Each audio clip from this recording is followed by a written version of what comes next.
अतुलितबलधामं हैमशैलाभदेहं धनुजवनकृशानं ज्ञानिनामग्रगण्यं सकलगुणनिधानं वानराणामधीशं रघुपते प्रियभक्तं वातजातं नमामि। श्री रामचंद्र भगवान की जय। श्री हनुमान जी महाराज की जय। હું આપ સૌને કંઈ કહું એ પૂર્વે તમે અહીંયા બધા બેઠેલા એટલા બધા વાલા લાગો છો, અને એમાં પણ જો સારી તાલી પાડો તો બાપ શું કહેવું। 2 મિનિટ ખાલી 1 મિનિટ માટે હરિનામ કીર્તન કરીએ। મને ખબર છે કે આપણે ભજનનો કાર્યક્રમ છે, હું કંઈ બોલવા માટે નહીં, હું તો આનંદ લેવા માટે જ આવ્યો છું। પરંતુ બાપ આવ્યો છું તો મને એમ થાય કંઈક પીરશું થોડું, તો પ્રેમથી તાલીઓ પાડજો અને સૌ ગાજો। હરે રામ રામ રામ સીતા રામ રામ રામ, હરે રામ રામ રામ સીતા રામ રામ રામ, હરે રામ રામ રામ સીતા રામ રામ રામ, હરે રામ રામ રામ સીતા રામ રામ રામ। હજી આપણે જેટલા બેઠા છે ને એ પ્રમાણમાં તાલી ઓછી છે। હરે રામ રામ રામ સીતા રામ રામ રામ, હરે રામ રામ રામ સીતા રામ રામ રામ, હરે રામ રામ રામ સીતા રામ રામ રામ, હરે રામ રામ રામ સીતા રામ રામ રામ, હરે રામ રામ રામ સીતા રામ રામ રામ, હરે રામ રામ રામ સીતા રામ રામ રામ, હરે રામ રામ રામ સીતા રામ રામ રામ, હરે રામ રામ રામ સીતા રામ રામ રામ, હરે રામ રામ રામ સીતા રામ રામ રામ, હરે રામ રામ રામ સીતા રામ રામ રામ, સીતા રામ રામ રામ, સીતા રામ રામ રામ, સીતા રામ રામ રામ। श्री रामचंद्र भगवान की जय। मंदिर में विराजित ठाकुरना चरण में प्रणाम। मंदिरना आचार्य श्री ने मारा प्रणाम।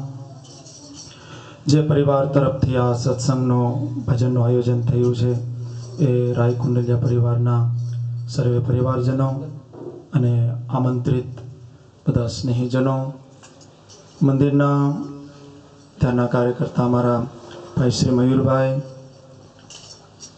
તેમજ આપ સર્વે અને અમારા ખાસ અમારા ભજનિકો, એમાં ખાસ હું એટલા માટે વિશેષ આનંદ મને થઈ રહ્યો છે કે અમારા યુવાનો બાપ તાલીઓથી બતાવી લો કેટલું સુંદર ગાઈ રહ્યા છે, કેટલું સુંદર વગાડી રહ્યા છે। આપ સૌને મારા જય સિયારામ, સૌને જય શ્રી કૃષ્ણ। અહીંયાથી હમણાં સુંદર બધા ભજનો ગવાઈ રહ્યા હતા કે આ ઘોર કલિકાલ આવ્યો છે અને આપણે એ રાવણની નગરીમાંથી વિભીષણને શોધવા જેવી વાત થઈ રહી છે અત્યારે, અને જેની શોધ આપણે બારે કરી રહ્યા છીએ, જે સત્ય વસ્તુની, જે હીરાની, જે શાંતિની, જે પરમ સુખની, જે બારેથી આપણે ગોતીએ છીએ મારા મા બાપ, એ આપણી અંદર જ પડેલું છે। એ અંદરથી ગોતવા માટે જ આ ભજનો છે, આ સત્સંગ છે। આપણે જ્યારે સત્સંગમાં આવીએ છીએ, ભજનમાં જઈએ છીએ, મંદિરમાં બેસીએ છીએ, ત્યારે આપણને એવું નથી લાગતું કે અંદરથી કંઈક આપણને પ્રાપ્ત થઈ રહ્યું હોય, જેનો જીવનમાં હંમેશા માટેનો આપણને અભાવો હોય છે। એ આપણે ભજનમાં જઈએ, ભજન ગાઈએ કે ભજન સાંભળીએ ત્યારે ભાઈ આપ અહીંયા ગાવા બેઠા છો, જ્યાં સુધી ભજન ગાતા હોય ત્યાં સુધી નથી લાગતું કે આપણને અંદરથી કંઈક મળી રહ્યું છે। તો આનો અર્થ એ થાય જે શાંતિ, જે સુખ આપણે બારેથી ગોતીએ છીએ એ અંદર પડેલું છે। મને આ વાત કરી રહ્યો છું ત્યારે મને નાનકડી એવી વાર્તા બહુ યાદ આવે છે। એક ભિખારી હતો। અમારી નાનકડી વાર્તા કહીને, દૃષ્ટાંત કહીને હું પણ બાપ ભજનનો આનંદ લઈ રહ્યો છું। મને બહુ આનંદ આવી રહ્યો છે અને મારા છોકરા બહુ સરસ ગાઈ રહ્યા છે। હું તો ઘણીવાર આ છોકરાને મારે કેવું છે, આપણે યુટ્યુબમાં ભજન મૂકેલા છે ને જલારામ જયંતીના અંતે, હું એ પણ ગાતો હોઉં છું અને સાંભળતો હોઉં છું. તો એક ભિખારી હતો, શ્રીમંતોનું રહેઠાણ, અહીંયા પોતાની ઝૂંપડી બનાવીને બેઠો છે, ગંદકી ફેલાવે છે. એટલે લોકોને એમ થયું કે આને દૂર કરવો જોઈએ, પણ પછી થોડી દયા ભાવના પણ ખરી, એટલે એને ઉખાડીને ફેંકી નથી દેતા, ક્યાંય બારે કાઢી નથી મૂકતા. એને એમ થયું કે આ તો આમે ગરડો થયો ગયો છે ને હમણાં મરી જશે. એટલે પેલો બસ ભિખારી પોતાનું પાત્ર લઈને બેઠો હોય, કોઈ આપો કોઈ આપો, કોઈ આ ભીખ માંગે છે, તરફડિયા મારે છે. આખો દિવસ કંઈ માગે ત્યારે માત્ર રાતે થોડું ખાઈ શકે આટલું એને અન્ન પ્રાપ્ત થાય છે. અને એવામાં બાપ એનું આયુષ્ય પૂર્ણ થયું, એનું મૃત્યુ થયું, એ મરી ગયું. એટલે આજુબાજુના બધા જે લોકો હતા એને થયું કે હવે આને આપણે અગ્નિ સંસ્કાર વિધિ કરી નાખીએ. એ બધું કરી આવ્યા. પછી એની જે ઝૂંપડી હતી, ત્યાં જે બધી ગંદકી ફેલાવીને બેઠો હતો, એ બધો કચરો એને એમ થયું કે આને પણ આપણે દૂર કરી દઈએ, કાં તો સળગાવી નાખીએ. એ બધી વિધિ કરી. પછી એને એમ થયું કે આ જે જગ્યાએ બેસતો ને એ જગ્યાને પણ આપણે પવિત્ર કરી નાખવી છે. એટલી જગ્યાને આપણે ખોદી નાખવી છે. ત્યાં નવી ટાઇલ્સ નાખી દેશું, નવું બધું આપણે કરી નાખીએ, જેથી કરીને હંમેશા માટે શુદ્ધિ થઈ જાય. આમ વિચારી આજુબાજુના લોકો બધા ભેગા થયા. જ્યાં એ ભીખ માંગતો હતો એ જગ્યાને ખોદવા લાગ્યા. કહે છે થોડે 2, 3, 4 ફૂટ થોડું ખોદ્યું ને ત્યાંથી એમાંથી એક ઘડો નીકળ્યો, અને એ ઘડો સોના મહોરથી ભરેલો હતો. જે જગ્યાએ બેસીને જિંદગી ભરે ભીખ માંગતો રહ્યો, છતાં પણ જે બે વ્યક્તિ બે પાંદડે ન થઈ, અંતે ભૂખે જ મરી ગયો. અને ભૂખમાં જ જીવન જેને વિતાવ્યું, એની જ નીચે બાપ હીરાનો ઘડો ભરેલો હતો, પણ એને ખ્યાલ ન હતો.